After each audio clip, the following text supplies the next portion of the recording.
Amerika Serikat semakin waspada terhadap ancaman nuklir dari Iran setelah diduga meminta bantuan Rusia untuk memperkuat program nuklirnya. Intelijen Amerika menduga bahwa Iran meminta bantuan dari Rusia untuk memperoleh bahan-bahan nuklir dan fabrikasi bahan bakar nuklir. Jika mendapat bahan bakar nuklir tambahan, Iran dapat mempercepat waktu persiapan pembuatan senjata nuklir yang disebut breakout time. Namun, para ahli menekankan bahwa risiko penyebaran nuklir tergantung pada jenis reaktor yang digunakan untuk bahan bakar tersebut. Hubungan antara Iran dan Rusia semakin erat dalam beberapa bulan terakhir. Iran bahkan mengirim drone dan peralatan militer ke Rusia untuk digunakan dalam perang Ukraina.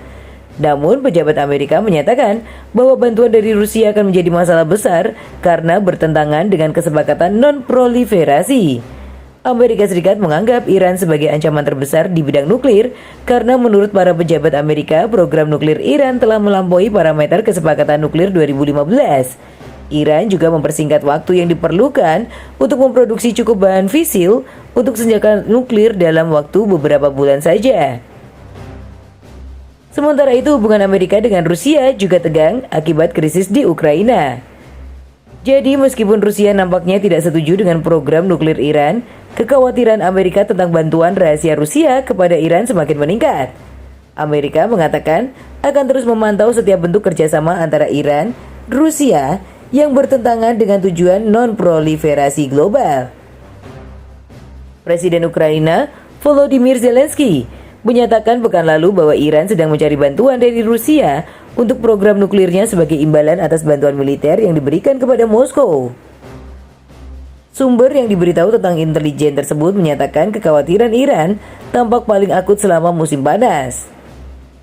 Ketakutan Iran adalah bahwa pemerintahan masa depan mungkin menarik diri dari kesepakatan seperti yang dilakukan pemerintahan Trump pada 2018. Para pejabat Amerika Serikat membagi pandangan atas intelijen baru yang menunjukkan militer Rusia membahas skenario penggunaan senjata nuklir. Ketika ditanyakan apakah kemitraan antara Iran dan Rusia yang semakin kuat adalah faktor yang menyebabkan negosiasi kesepakatan nuklir terganggu. Tentu saja kesepakatan sampingan antara Rusia yang secara fundamental merusak struktur kesepakatan 2015 akan menjadi kekhawatiran serius.